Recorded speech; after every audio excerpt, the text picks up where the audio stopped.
Soy Alejandra Sepúlveda, presidenta ejecutiva de Comunidad Mujer, y en nombre de nuestra organización y del Centro de Estudios de Conflicto y Cohesión Social y de la OIT, les damos la más cordial bienvenida al seminario que hemos titulado Multa por hijo, la permanente desigualdad en el mercado laboral. También le doy la bienvenida a todos quienes nos están siguiendo por la transmisión en vivo vía streaming. Y, por supuesto, agradezco muy especialmente a la OIT que, además de acompañarnos en esta conversación hoy día y aportar con su experiencia y sus conocimientos, también nos da la bienvenida en su casa. La desigualdad de género en el mercado laboral es un hecho recurrente en todo el mundo. Lo sabemos, las mujeres enfrentan brechas salariales significativas, barreras de acceso y permanencia en el mundo del trabajo, limitaciones en el desarrollo de sus oportunidades en el mercado laboral y uno de los factores que influye en esta desigualdad es precisamente la maternidad y la falta de corresponsabilidad, de la distribución equitativa de estos roles de cuidado que son tan importantes y esenciales para la vida. Es por eso que hoy vamos a conversar en torno a los resultados de un estudio muy interesante. La verdad es que yo quiero felicitar a Dante, a Dante Contreras, investigador, por el aporte que este estudio va a dar a una conversación relevante respecto a cómo vamos diseñando las políticas públicas. Es un estudio que observa la trayectoria laboral de padres y madres antes y después del nacimiento del primer hijo o hija, entregando 9 evidencias respecto a los efectos que entonces la maternidad tiene en las oportunidades laborales de las mujeres. Antes de conocer los datos, Dante nos va a presentar, va a hacer una presentación de su estudio. Quiero invitar a pasar adelante a Patricia Roa, oficial de programación de la OIT del Cono Sur, que nos va a entregar un saludo de parte de la OIT. Gracias. Muy buenos días a todas y todos. Bienvenidos a la Casa del Diálogo Social, del Trabajo Decente y de la Equidad de Género. Creo que es importante recalcar que esta es la casa porque ese título, Dante, es súper perturbador, ¿no? Como la contradicción de la felicidad de un hijo o una hija para un padre, una madre o los adultos que deciden criar un niño o una niña, antecedida por la palabra multa, ¿no? Y quienes venimos del derecho, las faltas son penadas con multa. Y no pareciera ser la circunstancia feliz de un hijo y una hija. Sin embargo, y así nos explicará Dante, es un factor y está bien subtitulado de la permanente desigualdad en el mercado laboral. Y para nosotros como OIT es una... Cuando nacimos en 1919, yo siempre tengo el orgullo de recordar que fuimos la primera organización en el mundo que hablamos de la mujer trabajadora. No era un hallazgo visionario, sino que las mujeres estaban en las fábricas mientras los hombres peleaban en la guerra. Pero eso que fue visionario de poder situar a la mujer trabajadora a sus derechos, ha tenido durante más de 100 años una permanente protección, pero al mismo tiempo reconocimiento de esta desigualdad que no logramos derrotar. Antes de la pandemia había un cálculo de cuántos años íbamos a superar la brecha de género, eran 70 años. Yo espero que el cálculo no lo actualicen, porque creo que iríamos como en los 100. Ya era terrorífico pensar que en los 70 años hoy día, esta madrugada deben haber nacido muchas niñas en clínicas privadas, en hospitales públicos a lo largo de todo Chile, y esas niñas, si esperamos que estén jubiladas en los próximos 70 años, no habrán vivido entonces en su vida laboral una vida laboral sin desigualdad. Por tanto, creo que este es un tema urgente y que debemos abordar desde la evidencia que nos va a presentar Dante, desde las normas y la protección, pero sobre todo desde esta audiencia, en que tenemos que comprometer a trabajadores, empleadores y a la sociedad a abordar el cuidado de los niños y las niñas como un bien de la sociedad y que no sea entonces, no seamos multadas las mujeres por ejercer este cuidado o la maternidad. Así que yo quiero agradecer a Comunidad Mujer, a COES, por esta oportunidad de discutir este tema y espero que en muy poco tiempo, no en estos 70 ni los 100, sino que ojalá algunos, veo unas chiquillas jóvenes aquí, en ustedes confiamos, que lideren un seminario en un tiempo cercano para dar cuenta cómo el país ha afrontado exitosamente la desigualdad y ha estrechado estas brechas y podemos tener entonces por fin mujeres trabajadoras con plenitud de derechos. Muchas gracias.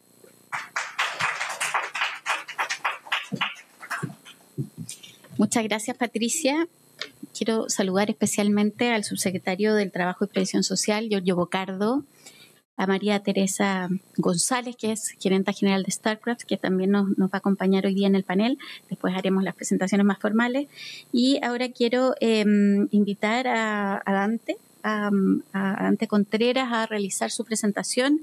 Contarles que Dante es subdirector e investigador principal de la línea las dimensiones socioeconómicas del conflicto de COES, profesor titular del Departamento de Economía de la Universidad de Chile, doctor en Economía de la Universidad de California, ha sido director ejecutivo del Banco Mundial, vicepresidente Codelco, oficial de programas de las Naciones Unidas para el Desarrollo y director del Departamento de Economía de la Universidad de Chile.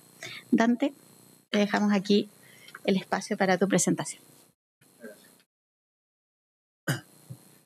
Bien, muy buenos días, muchas gracias por la invitación. Este es un trabajo que se llama Maternidad y Desigualdad de Género en el Mercado del Trabajo. Es un trabajo que hemos desarrollado junto a Pablo Muñoz, de Ingeniería de la Chile, y Cristóbal Otero, economista hoy día en Colombia, ¿no? Básicamente la motivación de este trabajo tiene que ver con la pregunta respecto a cómo la maternidad afecta la desigualdad de género en el mercado del trabajo, sea en el empleo o en la generación de ingresos. Esa es como la pregunta básica y de primer orden. Y parte importante de esta motivación tiene que ver con una agenda de investigación bastante reciente y que ha sido muy influyente en la discusión de funcionamiento de los mercados del trabajo en todo el mundo, ¿verdad? Y que básicamente ha documentado la existencia de lo que en la literatura internacional se conoce como child penalty, nosotros lo hemos traducido como multa por hijo, ¿cierto? Y que muestra una importante disminución en los ingresos y cambio en las trayectorias laborales de las mujeres tras el nacimiento del primer hijo, ¿ya? Eso es como lo que ha hecho la evidencia internacional. Ha sido muy relevante y ha incidido de forma bien importante en la discusión en esta materia en el mundo.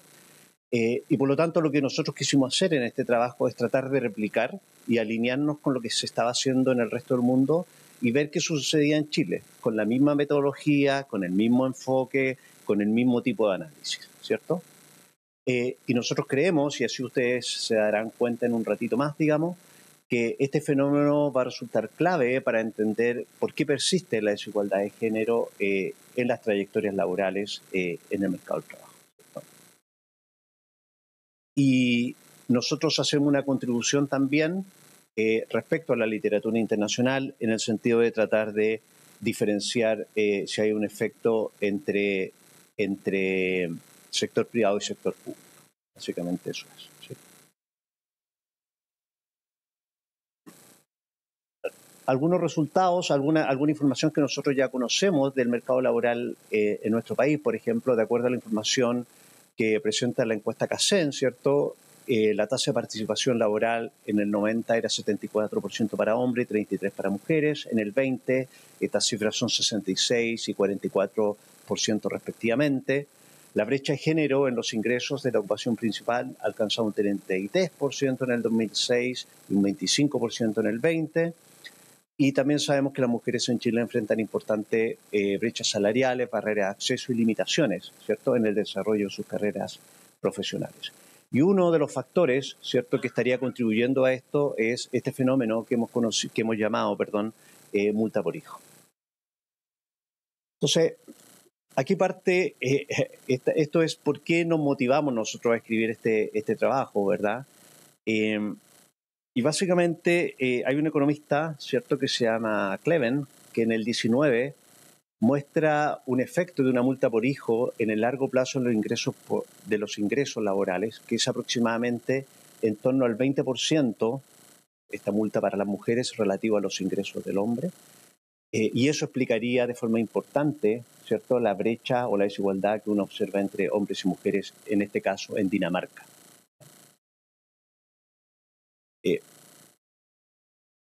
Este estudio posteriormente se replica, ¿cierto? Dicen, bueno, si esto ocurre en Dinamarca, o sea, que quiero que entendamos esto, si esto ocurre en Dinamarca, un país bien pro género, bien pro igualdad, ¿qué pasa en el resto del mundo? Esa fue como la pregunta de primer orden. Cuando salen estos resultados, la gente dice, bueno, si en Dinamarca vamos a andar bien, ¿verdad? Vamos a tener buenas noticias.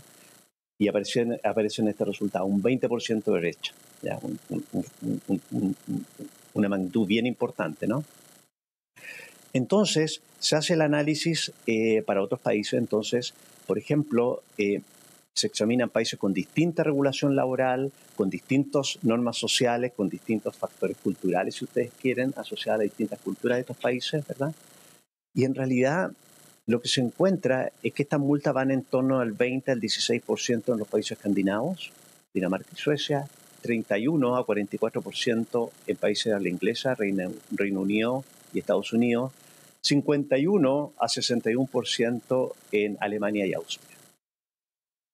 O sea, si uno dice, mira, es el mundo desarrollado, ¿verdad? Es el mundo desarrollado, es el mundo donde nosotros aspiramos a ser, ¿no? Copiamos política, vemos qué es lo que están haciendo, tratamos de imitarlo en distintas métricas, ¿verdad? Las brechas que se exhiben son muy significativas, ¿ya? Una cosa que no he dicho todavía, esta no es una brecha de corto plazo. Ese es el problema que más significativamente aparece en la literatura, que es que cuando nace un hijo se genera la brecha y esta brecha persiste en el tiempo. No observamos que esta brecha se vaya cerrando. Y es ahí donde está el problema principal y el problema más importante y por lo cual sacudió la academia, si ustedes quieren, en términos intelectuales. ¿Okay? Es un fenómeno generalizado, es mundial, es grande y es permanente. Es una muy mala noticia. Eso es el mensaje principal que esta evidencia estaría entregando. Entonces, por ejemplo, lo que ustedes tienen acá es la evidencia del primer paper que mencionaba, que es de Cleven, el Child Penalty en diferentes dimensiones. Esta es la evidencia para Dinamarca. El primer gráfico muestra ingresos laborales, el segundo las horas trabajadas, el tercero empleo abajo y el último la tasa salarial. Y ahí está la línea vertical, muestra el momento en el cual nace un hijo o una hija. Las líneas que están antes, ¿cierto? Me voy a acercar a un gráfico. Acá. Estas líneas que están antes muestran la línea de arriba. Muestra hombres y mujeres. Aquí está el nacimiento. Y luego muestra la trayectoria de cada hombre y la trayectoria. Entonces, como ustedes pueden ver en el primer gráfico, ¿cierto?, donde dice ingresos, nace un primer hijo, hay una caída importante en los niveles de ingreso de las mujeres relativo a los hombres. Fíjense que los hombres siguen plano. El cero está centralizado, es decir, ok, aquí no pasó nada. ¿Okay? Entonces los hombres siguen plano y las mujeres sufren una caída importante en sus niveles de ingreso y eso se mantienen en el tiempo. Eso es la segunda noticia que es importante, no solo la caída de ingresos. Es decir, si tú hubieras observado una caída de ingresos y después una recuperación, dices, bueno, es un problema de corto plazo. Esto se resuelve con alguna forma de política. ¿Ok? Acá esto cae y perdura. ¿Ok? Ahí está ingresos, el mismo efecto en horas trabajadas, un efecto en empleo similar, un efecto comparable en la tasa salarial. ¿Sí? Entonces, esta fue la evidencia que fue disruptiva, ¿cierto?, al examinar un país como Dinamarca, que es un país que tiene una fama por tener políticas de igualdad de género, de protección parental, ¿cierto?, etcétera, que es uno de los más desarrollados, ¿no? Entonces, Obviamente Cleven se hizo famoso, ¿cierto? con este tipo de análisis, y empezaron a construir un atlas mundial para ver qué pasa con el resto del mundo. Entonces ahí está el atlas, ¿verdad? Entonces ahí está Europa, mismo efecto, Norteamérica, América Latina, Oceanía, Asia, muestra cierta convergencia hacia el final, ¿lo observan? Y África, ahí hay un child penalty chiquitito, ¿sí? Cuando uno ve países donde estos child penalties son chiquititos, los países que aparecen con estas brechas menores son Rusia y China. No hemos estudiado todavía qué está ocurriendo ahí, pero es difícil que uno diga vamos a implementar las políticas de China, ¿cierto? Es como no es muy común escuchar algo así, digamos, uno tiende a imitar países, por ejemplo, los escandinavos, los europeos, etc. Y efectivamente hay brechas bien significativas. Entonces, ¿qué hicimos nosotros? Nosotros queremos tratar de hacer un análisis parecido a esto. Obviamente no tenemos los mismos datos. Nosotros acá tenemos datos que van a ser distintos, son datos mensuales en vez de anuales. Tenemos una serie más corta si ustedes quieren, pero básicamente utilizando la misma metodología, utilizando el mismo enfoque y ver qué sucede en este país. Entonces, los datos que utilizamos vienen del Ministerio de Desarrollo Social. Aquí yo quiero agradecer a una importante iniciativa que realiza el Ministerio de Desarrollo Social a través del proyecto RIS Investigación, que permite a las investigadoras e investigadores de Chile y también a personal del sector público, ¿verdad?, a utilizar datos administrativos de forma innominada. Eso significa que tú puedes vincular a través del RUT datos de personas, hombres y mujeres en este caso, los vinculas, sacas el RUT y te quedas con datos anónimos, ¿verdad? Y luego haces análisis estadístico de forma seria y tratando de identificar efectos causales. Entonces, tenemos esos datos, ¿sí? Entonces, podemos construir datos anónimos con información laboral de madres y padres, junto a la fecha de nacimiento de los hijos. Entonces, tenemos datos del seguro de cesantía, de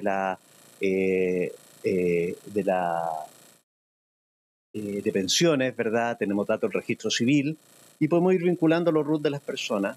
Entonces tenemos las trayectorias laborales, familiares y después borramos los RUT y todo en realidad nosotros no desarrollo social y luego tenemos la información completamente innominada y por lo tanto podemos hacer el análisis que queremos realizar. Como les decía anteriormente, podemos hacer una distinción entre empleo en el sector público y privado para ver si existe alguna variación relevante y de esa forma construimos nosotros los datos.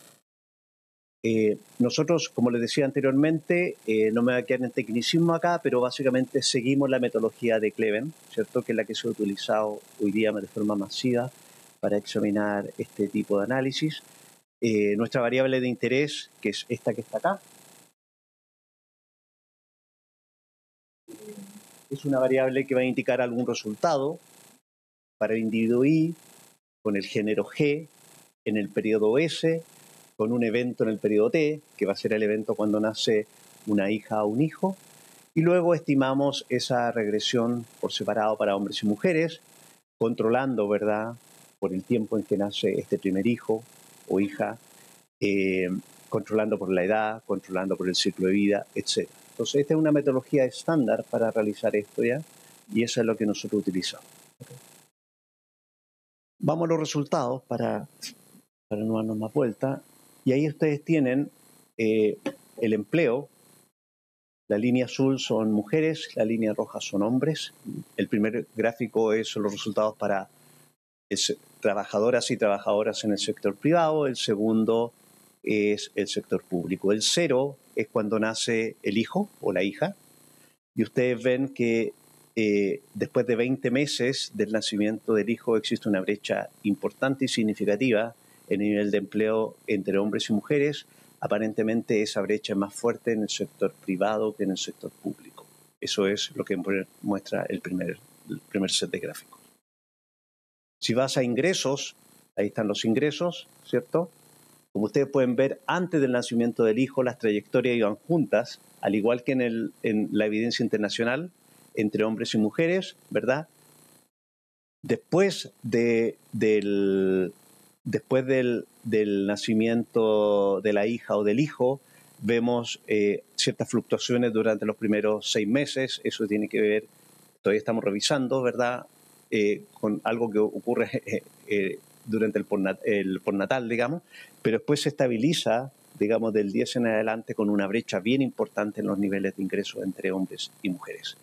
Entonces, básicamente, tanto en empleo como en la generación de ingresos, al igual que en la evidencia internacional, se observan brechas bien significativas, ¿verdad?, en contra de las mujeres, producto del nacimiento de una hija o de un hijo, ¿ya?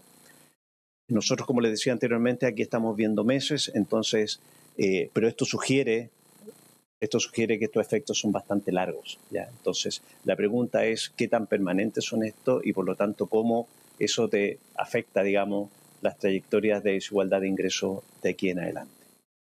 Por tipo de contrato observa lo mismo, si es que es dependiente o independiente se observa exactamente lo mismo, ¿ya?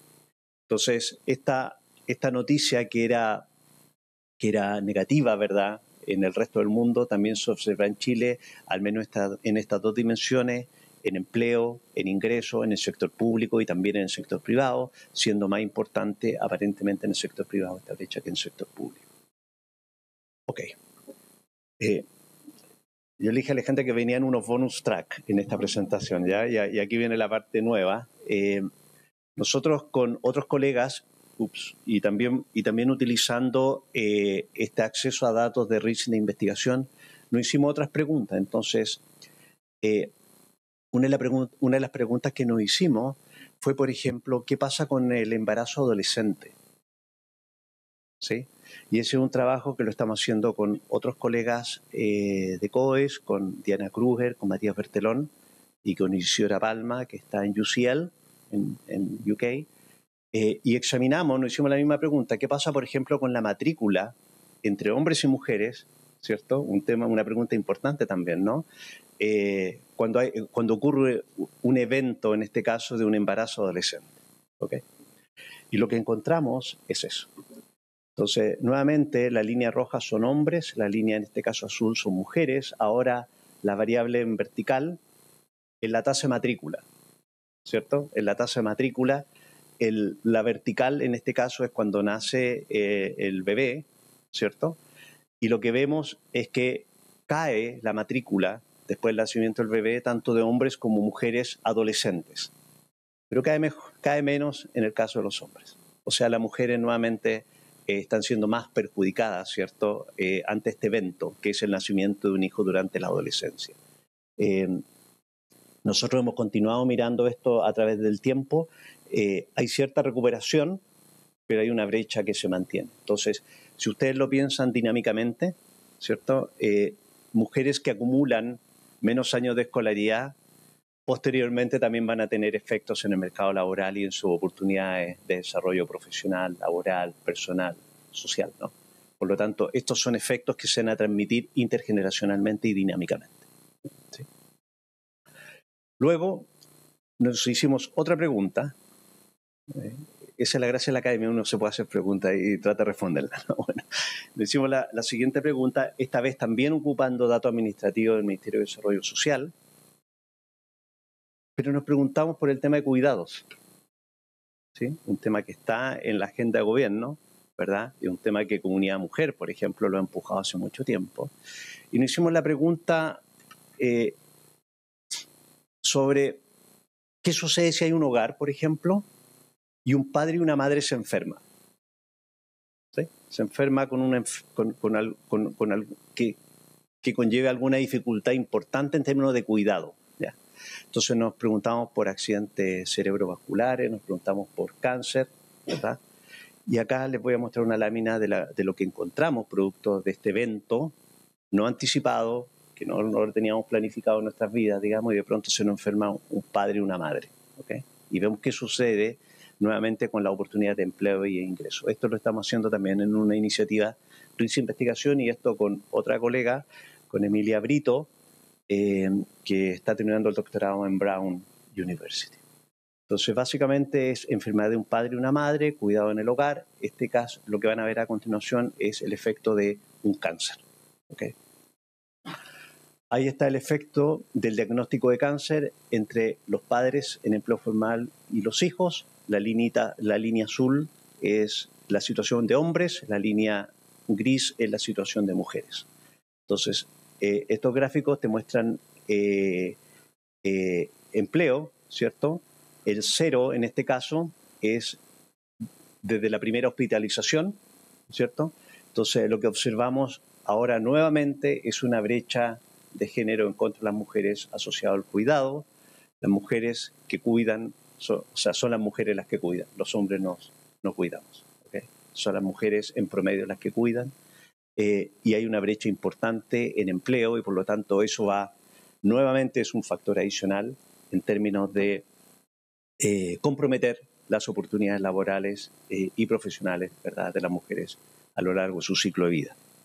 Nos preguntamos también con sus niveles de ingreso producto de la enfermedad. Ahí nuevamente está el año de la primera hospitalización, la línea azul hombres, la línea gris mujeres, y ahí está los efectos en términos de ingreso. Entonces, nuevamente, una brecha bien importante en los niveles de ingreso entre hombres y mujeres producto de este evento, que es la enfermedad no anticipada de un padre. O sea, las mujeres son las que cuidan, las mujeres se llevan la carga, básicamente.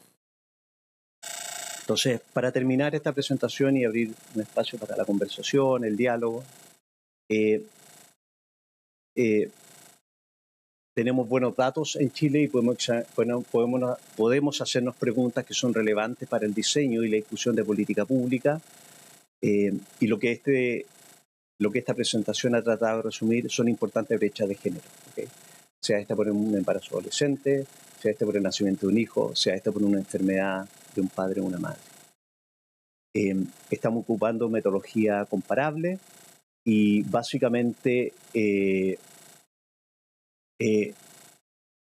lo que esta evidencia nos muestra es que tenemos una situación bastante cuesta arriba, ¿cierto? Porque lo que se ha documentado en otros países que son más igualitarios que el nuestro, que tienen políticas más desarrolladas, igual se observan estas brechas importantes. Por lo tanto, hay un desafío importante de política pública, ¿verdad?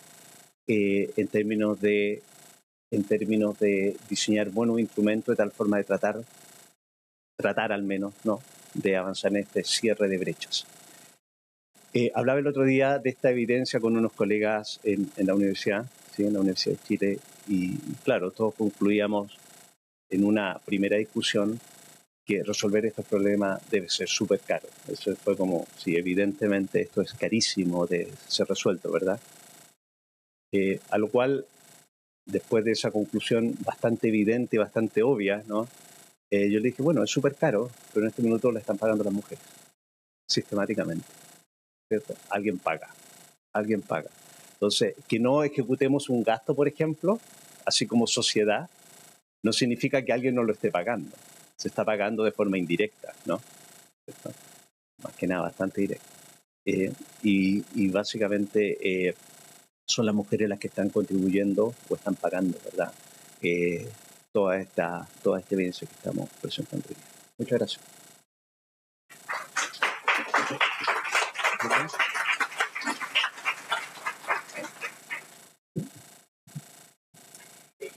Wow. Muchas gracias, Dante.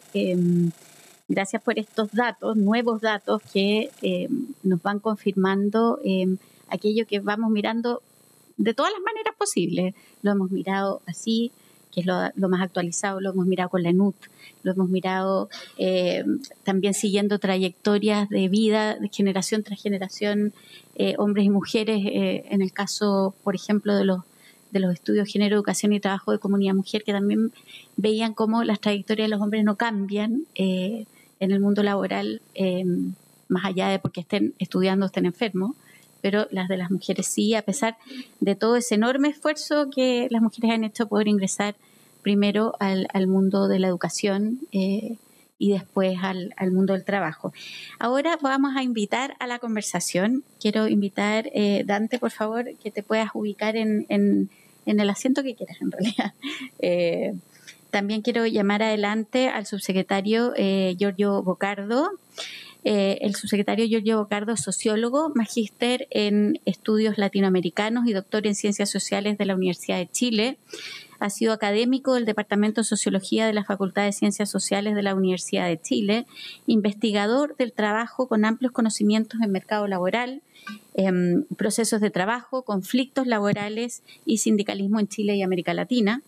En los últimos años se especializó en modelamiento de estadísticas laborales, descalificación, automatización, trabajo de plataformas y teletrabajo y su relación con actores sindicales en el sector público, retail y banca.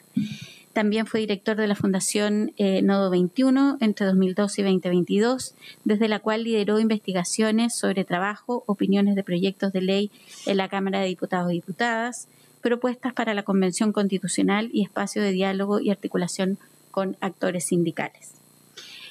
También bienvenido subsecretario, quiero invitar adelante a Sonia Gontero. Sonia es especialista en salarios y tiempo de trabajo de la organización de la OIT, del CONOSUR. Entre 2014 y el 2023 trabajó como oficial de Asuntos Económicos de la División de Desarrollo Económico de la Comisión para América Latina y el Caribe, la CEPAL. Ha trabajado también como investigadora para el Ministerio de Recursos Humanos y Desarrollo Social de Canadá, el Instituto de Estadísticas UNESCO en Montreal, el Instituto de Economía y Finanzas de la Universidad Nacional de Córdoba y el Instituto de Investigaciones Económicas de la Bolsa de Comercio de Córdoba. Cursó sus estudios de maestría en Economía con especialización en Derecho Económico, de Desarrollo Económico en la Universidad de Montreal, Canadá, y licenciatura en Economía de la Universidad Nacional de Córdoba en Argentina. También quiero invitar a pasar adelante a María Teresa González. Ella es Country Manager de la empresa de energía renovable Starcraft Chile. Es periodista, titulada de la Universidad de Concepción. Es además presidenta del directorio de Generadoras de Chile. Yo quiero felicitarla, porque entre los innumerables premios que ha recibido y distinciones que ha recibido este año también está el de Forbes como una de las 30 mujeres más poderosas de Chile, y yo diría además que las que más contribuyen con su liderazgo desde el mundo privado. Algunos de los hitos que destacan en su carrera profesional son la gerencia de sostenibilidad y comunicaciones de Endesa Chile. También fue gerenta general de la Fundación UINAI de Endesa Chile y de la Pontificia Universidad Católica de Valparaíso, donde fue responsable de la planificación estratégica y puesta en valor de la entidad dedicada a la protección y conservación de la biodiversidad de los fiordos patagónicos. En Esbio ocupó el cargo de gerente de gestión de personas. A esto se suma una larga experiencia en el sector público, tiempo en el que ocupó diferentes cargos en reparticiones como la Intendencia de la región del Biobío, Serviu, Transantiago, hoy Sistema de Transporte Público Metropolitano, y además es consejera de Comunidad Mujer. Como verán, tenemos un panel de conversación increíble, todos muy expertos en sus áreas, así que vamos a empezar la conversación. Me voy a ir a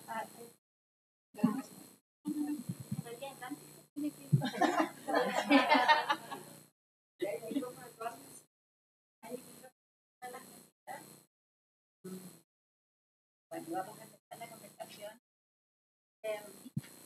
Ahí.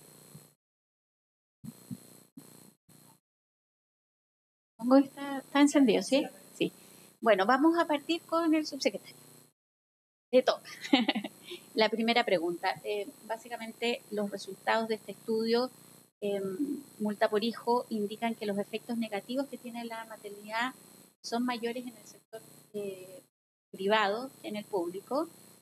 Y básicamente, a la luz de esta evidencia, de la evidencia internacional, ¿qué podemos hacer, subsecretario, en esta materia, en política pública, en cambios legislativos para reducir estos efectos? Estamos con una agenda legislativa que es interesante, que es importante. ¿Cómo la priorizaría usted?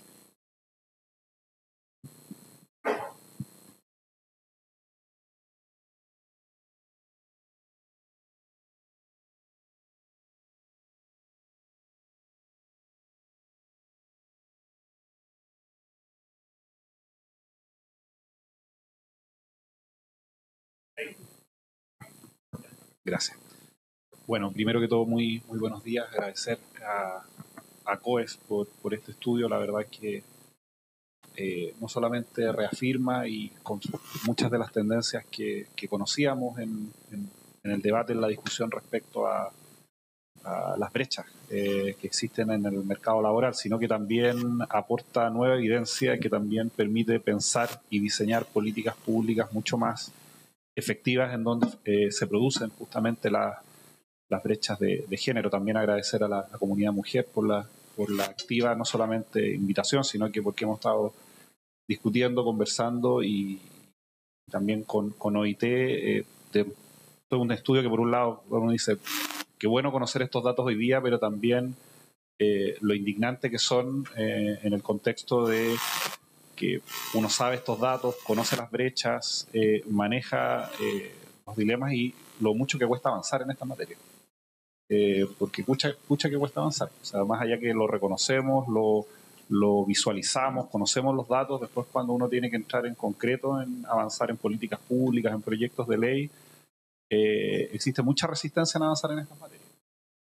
Entonces, en ese contexto que nosotros al menos, y es parte de nuestro diseño de trabajo, hemos puesto el foco en plantear lo siguiente, que no hay una bala de plata que permita resolver hoy día las brechas de género, las brechas salariales, las brechas de cuidados, las brechas de conciliación, las brechas de corresponsabilidad. Solamente para dar un ejemplo de esto, cuando estábamos discutiendo las bandas horarias de 40 horas, era una medida que efectivamente buscaba resolver muy parcialmente el problema, pero era darle un mínimo de espacio a las madres, sobre todo, y a los padres para poder ajustar un poco mejor los horarios de ingreso y salida del colegio con el horario de ingreso y salida del trabajo. Y finalmente una medida que buscaba ser para el padre y para la madre termina, como muchas cosas terminan en el Código Laboral, a elección de la madre. Y perdimos esa indicación porque, bueno, los costos, que iba a ser muy complejo, que no sabíamos lo que iba a pasar con esta medida. Y es un sello completo del Código del Trabajo, que todo es a elección de la madre, y la elección de la madre es que finalmente es la madre la que cuida, la que tiene que conciliar o no puede conciliar, etc. Entonces nosotros lo que hemos planteado es que aquí tiene que haber una política integral que ha puesto en el centro avanzar en la construcción de un sistema nacional de cuidados que, como bien dice antes, es costoso y varios gobiernos, y por lo tanto tiene que ser una política de Estado y un consenso de la sociedad avanzar en esto. Pero en términos mucho más específicos nosotros al menos apostamos a 3 o 4 líneas. La primera, que tiene que ver con avanzar en algún momento del gobierno en expandir el derecho a la cuna. Eso lo hemos planteado en todos los términos. Segundo, algunas medidas de conciliación en específico. Enviamos un proyecto de ley al Parlamento, hemos trabajado también en pilotos, porque aquí hay que conciliar dos cuestiones. La primera es el tema de los que son cuidados, pero creo que hay un elemento que es muy importante que tiene que ver con el reconocimiento de que cuidar es un trabajo. Creo que cuando nosotros visualizamos eso, podemos empezar a entender un poco más el problema que estamos enfrentando. Entonces, en ese contexto, para nosotros, medidas de conciliación, avanzar en la extensión de esa lacuna, avanzar en los primeros pilares del Sistema Nacional de Cuidados y algunas medidas específicas que vayan incorporando estas líneas pueden ir ayudando un poco, porque para terminar esta primera parte, nosotros creemos que efectivamente el tema cultural de la distribución de los cuidados es un tema que va a costar bastante en nuestra sociedad, porque cuando uno muchas veces habla de estas cuotas y esta brecha que se genera en los años, claro, tiene que ver por un lado de quién cuida, pero también de la enorme dificultad de retornar al mercado laboral en igualdad de condiciones. Uno puede decir, bueno, ahí está la explicación del postnatal, cómo esto ayuda a mantener los ingresos, pero después el retorno al mercado laboral es muy complicado y por lo tanto conciliación, corresponsabilidad, extensión del sistema nacional de cuidados son pilares necesarios, pero eso requiere con la construcción de un gran acuerdo político, porque después cuando uno esto lo operacionaliza concretamente en una ley, en un proyecto, se nos entrampa la discusión. Entonces yo lo que quiero plantear es que nosotros hemos definido 3 o 4 líneas estratégicas para avanzar durante este gobierno. Quizás lo vamos a conversar más adelante, pero nosotros uno de esos es esa lacuna y la extensión. Creemos que los efectos que puede tener en la sociedad son muy importantes, muy significativos, pero también ir construyendo líneas que vayan derribando estas barreras que están incorporadas en nuestro Código del Trabajo, que tienen que ver con asignar social y culturalmente el rol de los cuidados a las mujeres. Creo que si no avanzamos en destrabar esas líneas, después ese retorno que mostraba el estudio, que no se produce en igualdad de condiciones en el mercado laboral, en el tiempo se profundiza. Entonces, 2 o 3 líneas que podemos avanzar en este gobierno. Los primeros pilares del Sistema Nacional de Cuidado creemos que están a la base de empezar a resolver este dilema, entendiendo que quizá una de las ventajas, viendo el vaso medio de no tener todavía los pilares construidos, nos permite entender por qué otros países que pudieron avanzar mucho en esa dirección, por alguna razón no lo pudieron resolver. Muchas gracias, subsecretario. Quiero hacerle la pregunta a María Teresa. Bueno, como gerenta general de una empresa noruega, que vendría a ser parte de esos países desarrollados que uno quiere entender por qué de todas maneras no han cerrado necesariamente la brecha en estos ámbitos. Pero la verdad es que de lo que tú conoces de ese país, y ahí lo uno también con las políticas que tienes a nivel organizacional, ¿qué se puede traer? ¿Qué puede hacer el sector privado que además exhibe en este estudio que nos muestra Dante como una brecha mayor que en el sector público?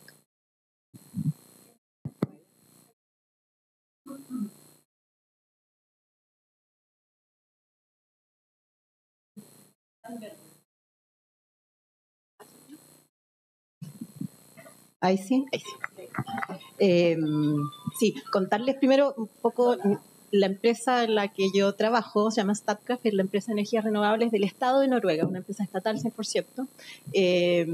Y creo que sí, hay hartas cosas que podemos tomar. Noruega, incluso en Noruega todavía hay algunas brechas, y de hecho en mi empresa, que estamos en un plan de crecimiento muy grande a nivel global, solo en Chile tenemos planificadas inversiones por más de $1.000 millones en los próximos 5 años. Y uno de los pilares estratégicos que ha definido la compañía es justamente avanzar en diversidad y en inclusión. ¿Por qué? ¿Por qué lo consideramos estratégico? Es primero porque consideramos que es un derecho humano, la equidad. Segundo, porque para las empresas es muy importante tener miradas diversas, sobre todo en ámbitos como el nuestro, donde tenemos que crear y construir un montón de proyectos, y construir proyectos necesita miradas diversas porque los desafíos son súper diversos, son políticos, son sociales, son ambientales, son técnicos. Entonces la compañía se puso como meta tener un 40% de mujeres. En general al 2030 ya estamos llegando ahí a nivel de gerencias de primera línea. Esta es una industria que es masculinizada en todas partes del mundo. En Chile solamente un 23% de mujeres en energía. Y desde ahí es que nosotros hemos ido avanzando más allá de la política pública, que claro, Noruega efectivamente tiene en eso una realidad bien distinta que la nuestra. Nosotros creemos que la cultura es un factor súper importante, y desde ahí el liderazgo que las empresas podemos tomar en generar espacios de la mayor flexibilidad posible. Les voy a contar desde lo personal. Yo soy probablemente bien excepción, soy gerente general de esta empresa, pero además soy mamá de 4 hijos, además soy jefa de hogar, como la mitad de las mujeres chilenas más o menos, y tengo la suerte de estar en un espacio que me da toda la libertad del mundo, donde yo siento que yo no tengo ninguna penalidad porque llevo a mi hija chica al colegio y la voy a buscar todos los días, y si me tengo que salir de una reunión y decir que es porque tengo que ir a buscar a mi hija, lo digo y nadie me dice nada. La semana pasada tenía una de mis hijas hospitalizada y tenía que viajar fuera de Chile a una reunión, y yo tengo la libertad de llamar a mi jefe y decirle, ¿sabes qué? No puedo viajar porque tengo a mi hija en el hospital. Y creo que eso es parte fundamental de los entornos que tenemos que crear en las organizaciones, donde las personas, hombres y mujeres, se sientan libres, se sientan que el deber de cuidado, tanto hombres como mujeres, no es penalizado. Me parece que eso es algo que hace una diferencia, pero muy, muy significativa.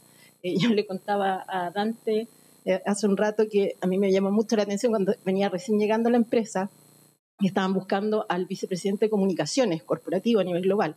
Y nos anuncian por un comunicado interno que estaban muy contentos, esto era en mayo, estaban muy contentos de anunciar que se integraba a la compañía como vicepresidente de comunicaciones tal y tal persona, un hombre, pero que asumía sus funciones en febrero. Esto era mayo. En febrero, porque estaba haciendo uso de su postnatal, un hombre. Yo lo encontré notable y yo dije, puta, eso es lo que tiene que pasar, es que efectivamente se generen culturas donde esto se naturalice, donde la corresponsabilidad sea de verdad una realidad. Y me parece que ahí es donde yo quiero poner los énfasis más allá, obviamente, de todo lo que es política pública, porque creo que seguir hablando de esa lacuna universal desde el 2008, pero por ahí es francamente impresentable. O sea, me parece que ese es el tipo de cosas que la política pública tiene que hacerse cargo, pero me parece que también desde el liderazgo empresarial tenemos mucho que hacer. Bueno, siempre nosotros decimos en Comunidad Mujer que las empresas no tienen que esperar a la política pública, sino que tienen que impulsar sus buenas prácticas con mucha convicción y mucho liderazgo.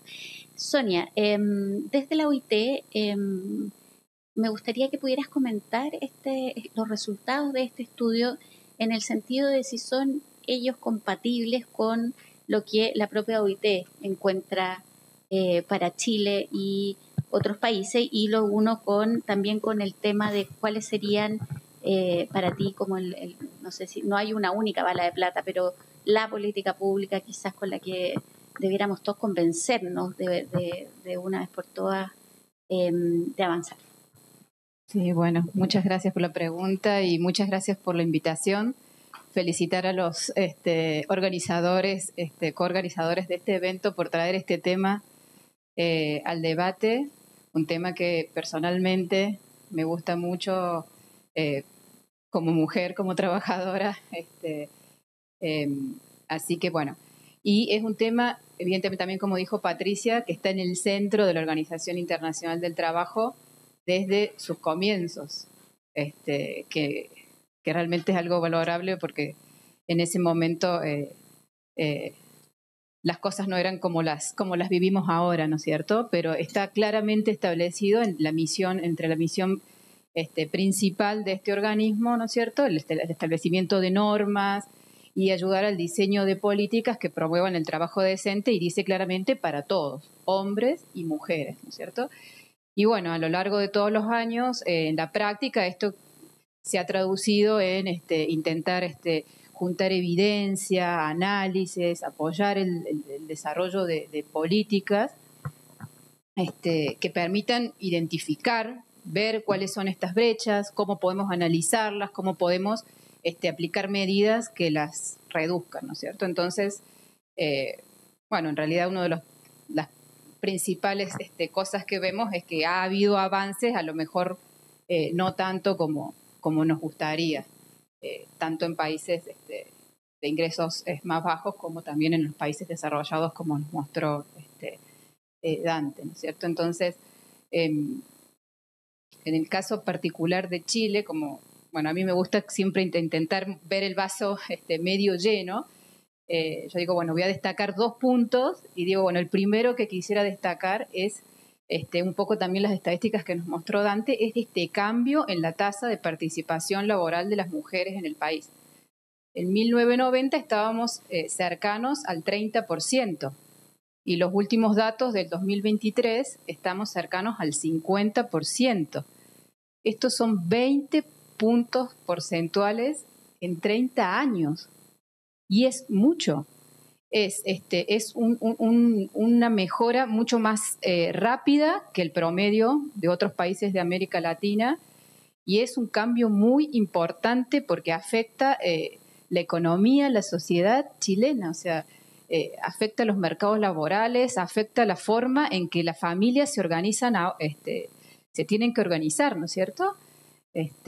Ese es el punto que me gustaría destacar. O sea, 30 años, es básicamente personas que ingresaron a trabajar en el mercado laboral en los 90, mujeres tenían una probabilidad mucho más baja de ingresar, que son nuestras madres o nosotras mismas, que comenzamos en los 90, ¿no es cierto? Y bueno, un poco el segundo aspecto a destacar es que sí, evidentemente el tema del cuidado es una de las principales razones por las cuales no hay tanta, este aumento en la participación laboral de las mujeres se ha un poco ralentizado, ¿no es cierto? Y cuando nos comparamos con otros países, ya sea de altos ingresos o en la región, todavía estamos un poco rezagados, ¿no es cierto? En comparación, las estadísticas de la OIT nos dicen que la tasa de participación laboral de una mujer con hijos de menos de 6 años es 10 puntos porcentuales más bajas que una mujer que no tiene hijos, ¿cierto? Y datos de la encuesta de uso del tiempo también nos muestran esta realidad, ¿no es cierto? Que mismo entre las mujeres que están trabajando, dedican en promedio 3 horas más al día en temas de trabajo no remunerado en comparación con un hombre, ¿no es cierto? Entonces, bueno, la contracara un poco de este aumento en la participación laboral es que pareciera que los temas de cuidado continúan siendo una responsabilidad principalmente de las mujeres en el país, ¿no es cierto? Y bueno, esta organización a la cual represento hoy día propone un poco en sus últimos informes sobre el futuro del trabajo, propone en este sentido trabajar en una propuesta más transformadora, en el sentido de que veamos un poco las desigualdades que ocurren en el hogar, porque si no nos focalizamos un poco también en esos aspectos, difícilmente podamos avanzar en igualdad de oportunidades en el mundo del trabajo. Muchas gracias, Sonia. Dante, tú mencionaste al final de tu presentación esta conversación que tuviste con los académicos en la universidad, decir, esto es caro. Bueno, y uno podría esforzarse en poner el argumento en la inversión social, que darle prioridad al tema de los cuidados, sacarlo de los hombros de las mujeres, que son las que desproporcionadamente cargan con esta responsabilidad, cómo eso puede contribuir realmente a un beneficio que sea para todos, para el país, para crecer. Comunidad Mujer usa mucho ese argumento porque en el fondo frente a como no escuchar o no avanzar, uno empieza a decir, bueno, ¿qué puede, más allá de lo que es el testimonio de vida de cualquier mujer cuidadora, qué puede uno decir para que esto realmente se entienda en toda su dimensión? Y esa es la pregunta que te quiero hacer. Tú eres economista, has investigado hace muchos años estos temas. Te pongo en el caso hipotético que tuvieras que ir a defender al Congreso la reforma a la ley de Salacuna o la próxima ley marco del sistema de cuidado. ¿Cuál sería tu argumento para poder empujar esta toma de decisión que ha sido en el fondo tan esquiva en estos años?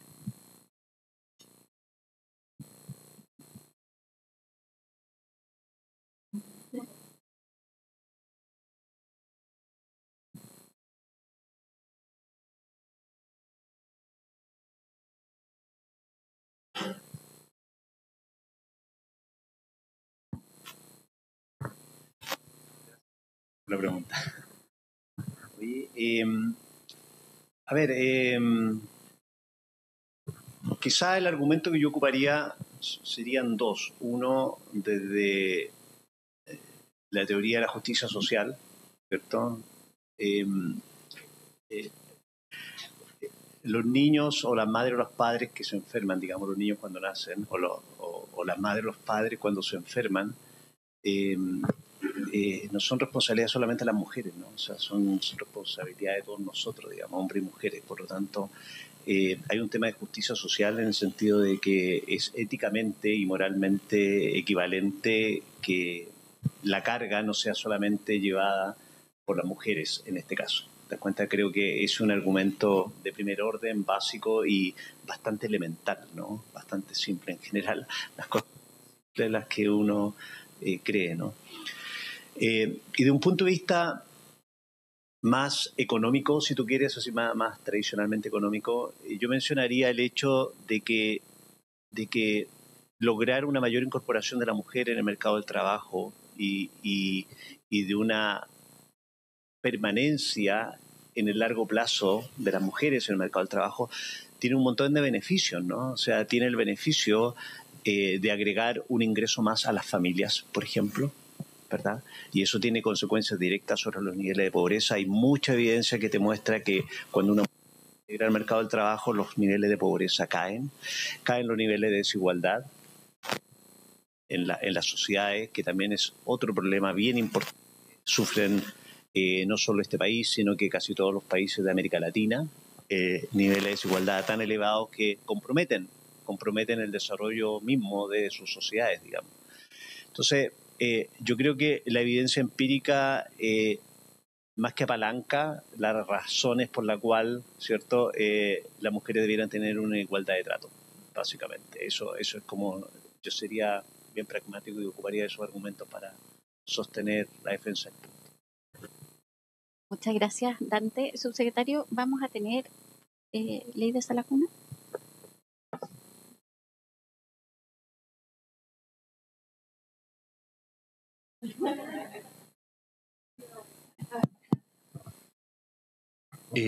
A ver, yo antes de entrar propiamente al tema, creo que hay algo que creo que el estudio y este debate pone sobre la mesa, que es el siguiente, que yo creo que en todo el diseño de la política pública que permite ir avanzando en un sistema nacional de cuidados, que nos permita ir avanzando en materias de conciliación, de corresponsabilidad, tienen que hacerse cargo hoy día de una realidad de, por un lado, de familias muy diversas. Y todavía creemos que, y eso lo hemos planteado, que el código laboral y cómo está pensado en los sistemas tradicionales de cuidados suponen un padre, una madre, unos hijos, y eso es lo que, en torno a lo cual se ha construido históricamente. Todos por experiencia práctica sabemos que eso cada vez es menos así, y por lo tanto, en el diseño de la política pública, en algunos casos, la corresponsabilidad nos va a permitir avanzar en ciertas líneas, pero en otras no hay un segundo. A quién hacerle corresponsable el modelo. Y de ahí la importancia que cuando hablemos de corresponsabilidad no solamente pensemos en cómo establecemos mecanismos de distribución dentro de esas familias que cada vez son menos comunes, el problema de los cuidados, sino que cómo incorporamos la corresponsabilidad social como un problema de sociedad. Creo que en eso un poco lo que señalaban acá es clave, porque si ponemos el foco ahí, evidentemente los supuestos sobre los cuales construimos el diseño de la política pública son bien distintos. Y por otro lado, efectivamente hay un problema que creo que el estudio lo demuestra, que en la medida que tú no puedes conciliar tu jornada laboral con tu jornada de cuidado, es imposible reinsertarse en condiciones de igualdad en el mercado laboral. Y a veces esa medida de conciliación, sobre todo para esas mujeres cuidadoras que no tienen a un otro para quien hacer corresponsables, son claves para la reinserción en el mercado laboral. Bueno, tu experiencia, o sea, tener esa posibilidad de conciliar y además de tipos de trabajo que son muy diversos, muy distinto conciliar en una persona que es profesional o técnica, que está anclada en el sector de los servicios, que una mujer que está en trabajo manual y por lo tanto requiere de otro tipo de medidas de conciliación. Creo que eso es clave de señalar, porque si no podemos pensar una política pública que no resuelva los problemas que de cierta forma queremos enfrentar. Dicho eso, nosotros al menos hemos planteado, lo planteó el presidente en varias cuentas, lo ha planteado la ministra, se abrió este tema de poder establecer mecanismos adicionales a través del pacto fiscal, y para nosotros un diseño de extensión de sala cuna tiene que tener al menos 4 pilares, que creo que son bien importantes para la discusión que estamos hablando. El primero, y quizás el más evidente, eliminar la discriminación arbitraria de las 20 mujeres que está establecido en el Código del Trabajo. Eso nos parece una condición de justicia elemental en un diseño de política pública. El segundo, que se pueda financiar, y esto a veces que parece baladí, porque a ver, los beneficios son evidentes, la reducción de la brecha salarial, porque hay otro peaje que se paga y que está incorporado en los costos laborales, que explica también una parte de la brecha salarial. El tercero, obviamente, que esto pueda dialogar con un ecosistema de servicios públicos que presten un servicio que es fundamentalmente también educativo y por lo tanto que haya una perspectiva educativa. Entonces, nosotros creemos que al menos hay condiciones para poder avanzar en esto. pero tenemos que construir ese acuerdo político. Nosotros al menos estamos trabajando en ello. Yo no puedo avisorar. Tenemos toda la voluntad de avanzar en que en este gobierno haya una expansión del derecho a la cuna, pero creemos que ahí también la sociedad civil organizada, las organizaciones, en el mundo empresarial, a veces este diálogo cuando lo planteamos, bueno, sí, siempre aparece el tema de los costos laborales, pero creemos que los efectos en empleo, en productividad, en justicia, en redistribución son tan, generan un beneficio tan superior en relación al costo que creemos que esto es una pelea que hay que dar. Y nosotros al menos estamos trabajando en un rediseño de ese proyecto, queremos ver cómo se dialoga con otras iniciativas anteriores. También hay algunos factores propios de cómo está organizado el sistema que genera a veces resistencia a este tipo de políticas, pero creemos que es de estas peleas que vale la pena dar. Y por lo tanto del Ejecutivo vamos a trabajar en esa dirección y esperamos que efectivamente esto tenga espacio en el Congreso para poder avanzar. Ese es un poder del Estado que no depende del Ejecutivo, pero al menos por lo tanto no solamente la voluntad, sino lo que los equipos en este momento del Ministerio estamos trabajando en ajustar el proyecto. Ahora, hay algunas cosas que vamos a tener que discutir. Por ejemplo, yo solamente dos. La primera es, en línea de este planteamiento de corresponsabilidad social, nosotros planteamos que si se va a pagar algún tipo de costo, esto tiene que ser distribuido entre los que tienen y los que no tienen hijos, por ejemplo. Todos tenemos que contribuir a un financiamiento de una expansión de este derecho. Y el segundo es que el derecho sea para mujeres y hombres, y que es fundamental. Pero eso también se asocia al problema de los costos. Por lo tanto, es ahí donde creo que tenemos que transparentar la discusión, donde se están produciendo hoy día los principales nudos, pero al menos esos dos elementos para nosotros son claves para que ese diseño no reproduzca los patrones culturales, las brechas y finalmente las desigualdades. Pero al menos de parte del Ejecutivo la voluntad sigue y la decisión sigue arriba.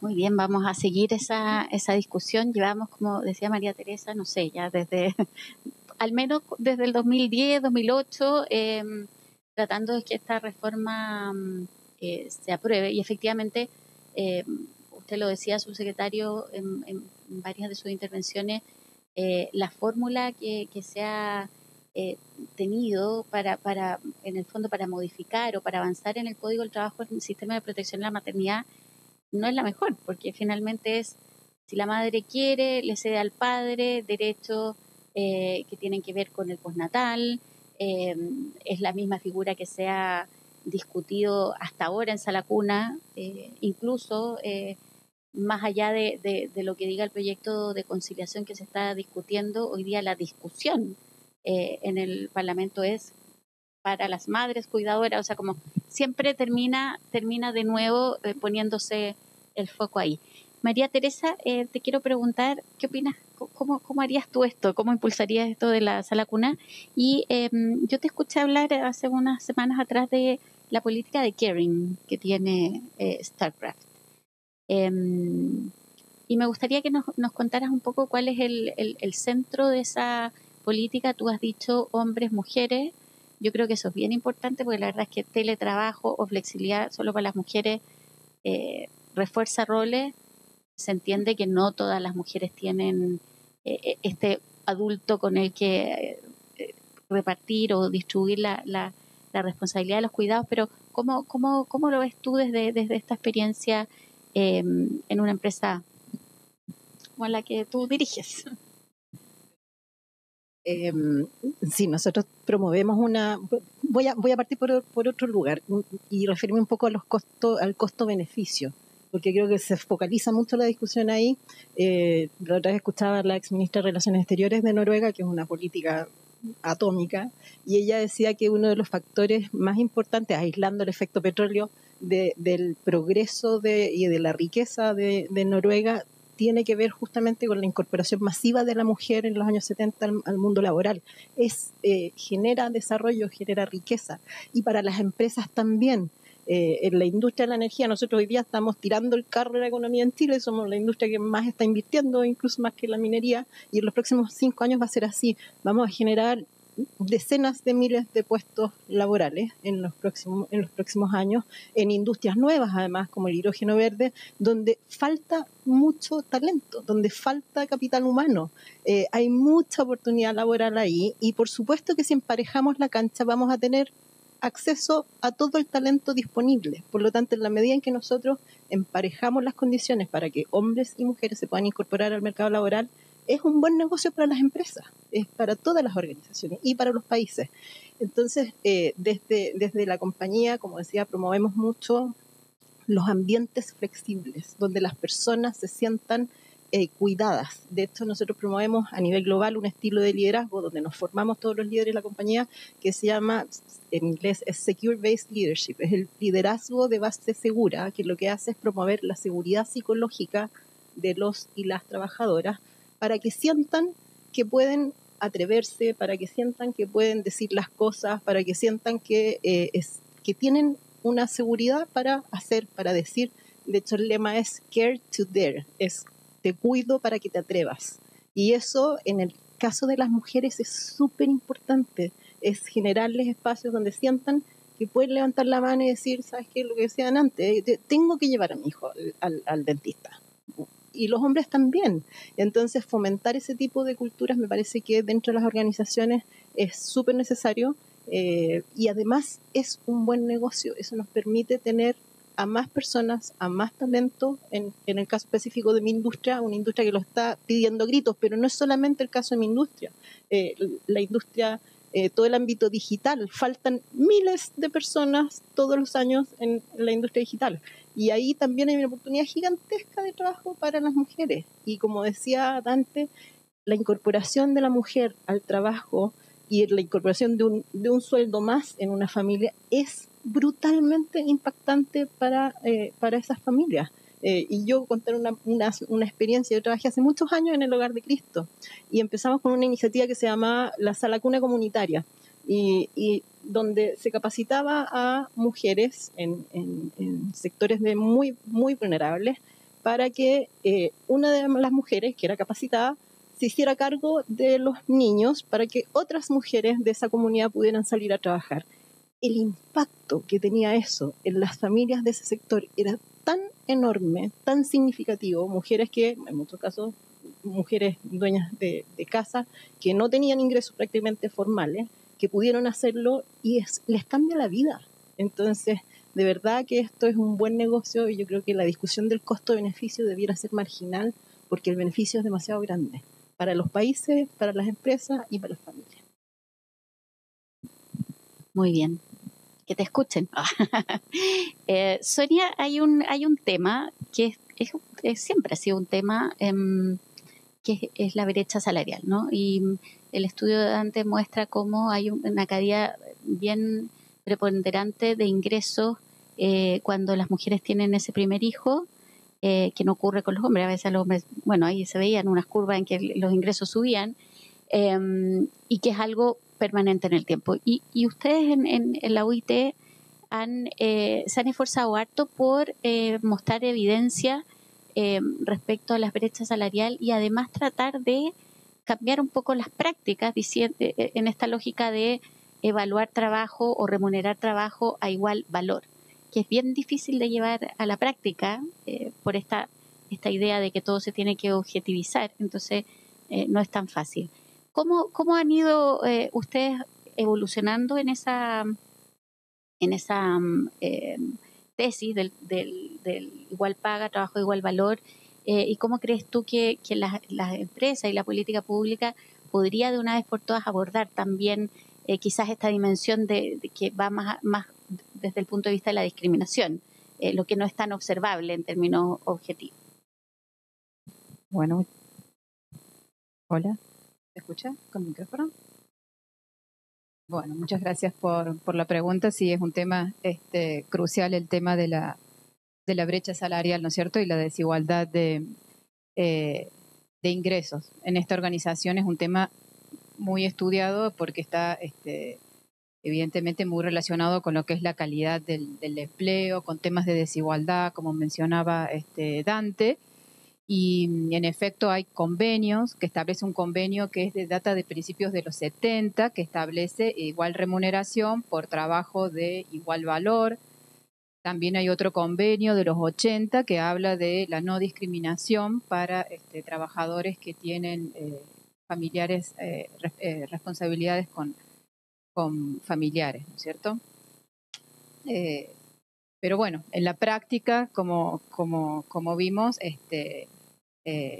no siempre las cosas son tan claras, ¿no es cierto? Bueno, todos sabemos que existen diferencias salariales, ¿no es cierto? Que se pueden deber, no sé, a la edad del trabajador, al lugar en donde habita. En el caso de las mujeres, sabemos que hay una cierta tendencia a lo mejor a trabajar en determinados sectores, en determinadas áreas, que a veces pueden tener salarios promedios más bajos, o dentro de un mismo sector, de una misma empresa, a lo mejor se ubican en categorías que en promedio tienen salarios más bajos, ¿no es cierto? Entonces, bueno, esto hace que cuando comparamos los promedios, nos da una brecha salarial entre hombres y mujeres, que como mencionó Dante también, en general en Chile estamos en torno al 25%, ¿no es cierto? Pero bueno, estas diferencias pueden ser por estas características observables que mencionaba, y bueno, y los economistas con nuevos datos y con cosas nos entretenemos a intentar explicar cuál parte de estas diferencias son por estas características que por ahí las justificamos, las observamos, y qué diferencia no las podemos explicar, ¿no es cierto? Que una parte de estas diferencias pueden ser por discriminación, pero otra parte puede ser por otras cosas, otros tipos de habilidades o cosas que tampoco estamos observando, ¿no es cierto?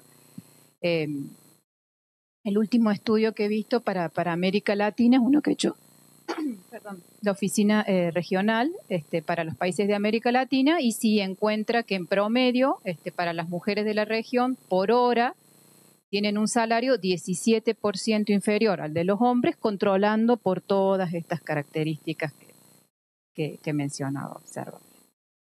El estudio es muy interesante porque después empieza a desagregar, ¿no es cierto?, por distintas variables, categorías, y eso nos da pistas después para el diseño de políticas, que no siempre es igual en todos los países, ¿no es cierto? Por ejemplo, si vemos que la brecha es más grande entre las trabajadoras por cuenta propia, a lo mejor, iríamos por una política que favorezca el financiamiento de pequeñas empresas en responsabilidad que tienen mujeres a cargo, o si esta brecha es más grande, a lo mejor en los grupos, en los hogares más pobres, a lo mejor iríamos por políticas que promuevan el cumplimiento de leyes de salario mínimo, ¿no es cierto?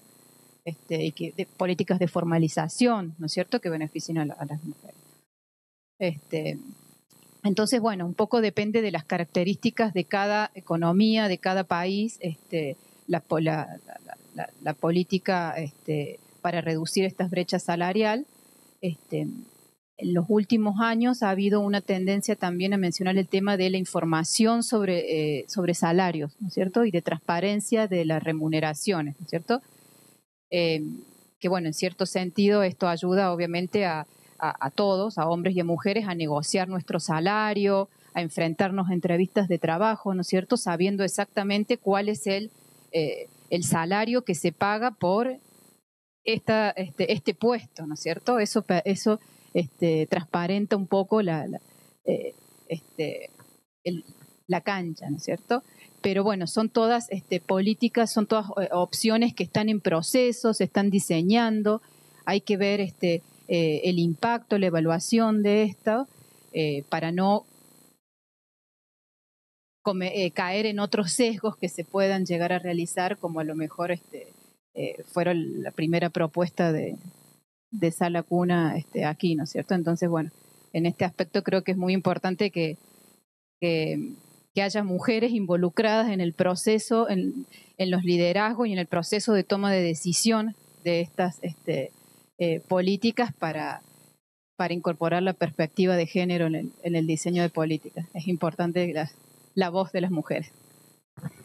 Bueno, voy a hacerle la última pregunta a Dante y ahí vamos a ir cerrando.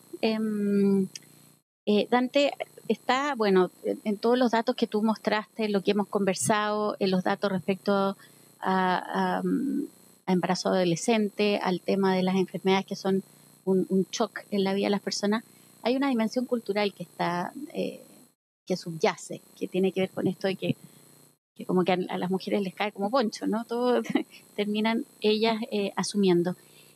¿Cómo podemos, no sé, cómo quizás profundizar o ponerle un foco a esa dimensión cultural? Se supone que los países, las sociedades van avanzando a mayor velocidad que sus políticas o sus legislaciones, pero parece ser que en nuestro país estamos todavía muy anclados en una visión muy tradicional de los roles de género. Entonces, me gustaría que pudieras comentar esa dimensión cultural y cómo se te ocurre que podríamos avanzar también, porque de la mano de las leyes, de las políticas organizacionales, está esto que de alguna manera es como el paradigma desde el que estamos, sobre el que estamos parados, digamos. Bueno, quiero decir dos cosas. Quiero responder la pregunta y quiero decir una cosa. Respecto a los roles de género, efectivamente estos se instalan a temprana edad. Entonces, un mecanismo obvio y evidente para ir cambiando las definiciones de los roles de género en una sociedad es trabajarlo desde la primera infancia, ¿no? Desde el sistema escolar, etcétera, de tal manera de que dinámicamente esto se cambie en el tiempo. Es decir, alguien lo decía anteriormente, pero los cambios culturales toman mucho tiempo. Entonces, no podemos, en primer lugar, solamente confiar en los cambios culturales porque no demoraríamos mucho tiempo en cambiar, ¿cierto?, la sociedad y las visiones que esta sociedad tendría, digamos, respecto a los roles de género. Por lo tanto, lo que uno tiene que hacer, a mi juicio, es trabajar en esos roles de género desde temprana edad, ¿cierto?, de forma dinámica, persistente, consistente, ¿verdad? Y lograr, de esa forma, ir cambiándolo de forma paulatina en el tiempo. Eso es difícil. Hemos visto que cualquier cambio en los sistemas educativos también son peleados, digamos, son contestados, digamos,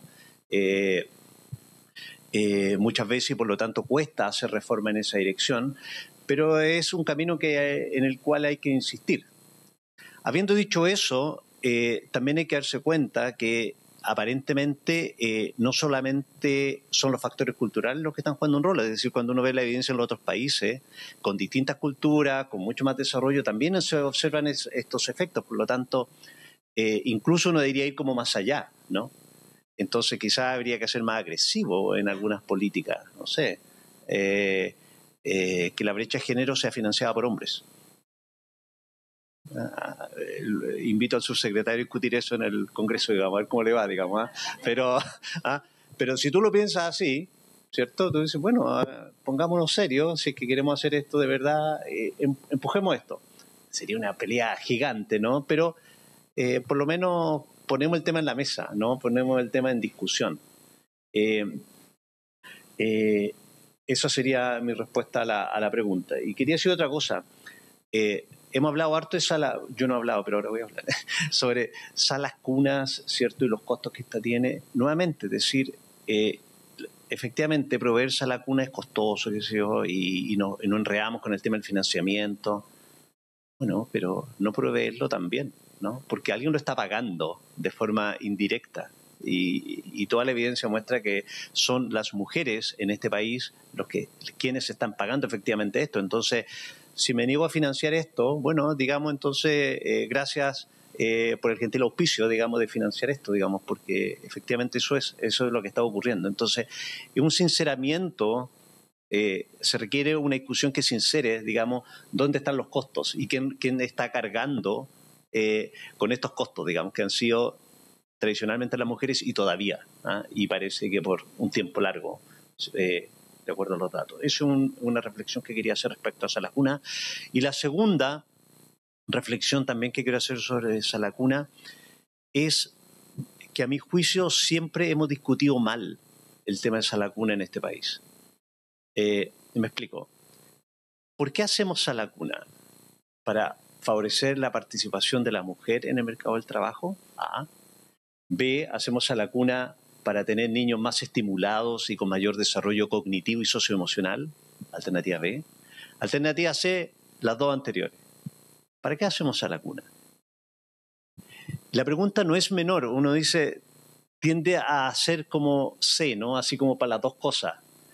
Pero básicamente lo que a uno le gustaría, así como si uno fuera como un planificador central, así como en teoría económica, ¿verdad? Uno debería hacer una sala cuna para estimular a los niños, porque es una política de infancia, de niñez, ¿eh? Otro tema de comunidad mujer, ¿no?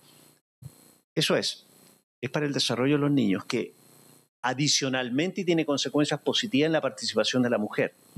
Pero no lo va a tener tampoco si es que no rellenamos el horario de entrada, porque dificulta el acceso a la mujer al mercado del trabajo y de los hombres al mercado del trabajo, y no rellenamos el horario de salida. ¿Te das cuenta? Entonces uno lo que debería tener es algo así como un esquema donde el core de la sala cuna o del jardín infantil o lo que sea, digamos, sea un proyecto de estímulo potente, estimulante para las niñas y los niños, con políticas progénero de primera infancia, por ejemplo. Ahí está, ese es el core. Pero además para apalancar la participación tanto de madres como padres, ¿verdad? Apoyar los horarios de inicio y los horarios de salida de tal forma de facilitar la participación en el mercado del trabajo. Yo creo que ese sería un diseño correcto.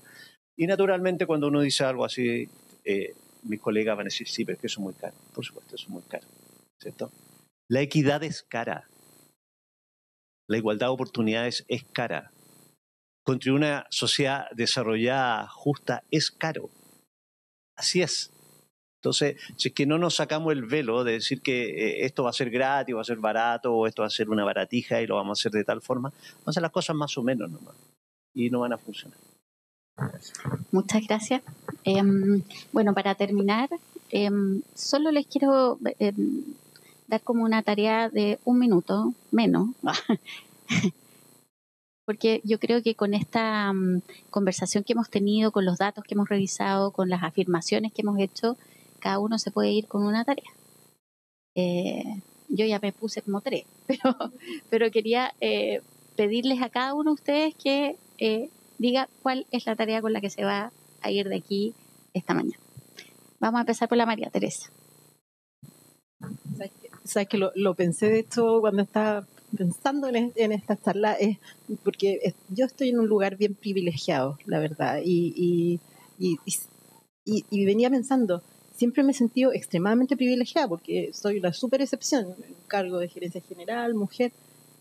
Lo primero es decirles a todos y agradecer el espacio de poder decirlo, no debería ser un privilegio, esto debería ser lo normal, y es ese un mensaje que ojalá desde el rol que me toca poder transmitir muy fuerte, pero además también cosas bien prácticas, como por ejemplo, a pesar de que estoy en una empresa que promueve mucho la flexibilidad, creo que siempre se puede hacer algo más, y me voy con la tarea de llegar a reunir a todo mi equipo y preguntarles qué más podemos hacer, porque hay cosas muy sencillas de repente, que las reuniones no sean fuera de los horarios, no sé, pues, donde los niños ya no están en el colegio, cosas muy prácticas que de repente te pueden cambiar mucho la oportunidad de integrarte bien a un espacio laboral.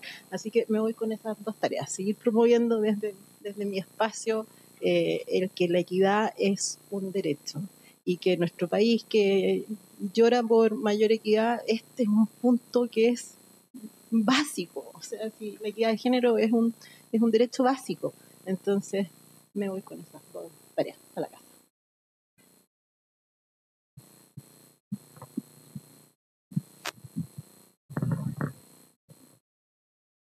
Usted tiene hartas tareas.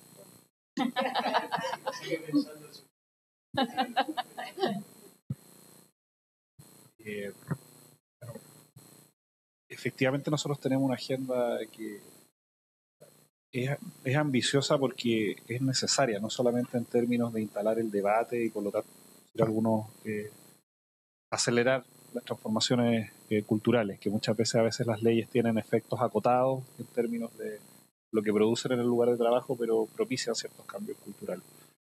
Estamos en un contexto político complejo, que muchas veces, sobre todo, se polariza y hace que muchas veces estas agendas queden en un segundo plano, en un tercer plano, porque aparecen otras centralidades en el debate que hacen que esta agenda de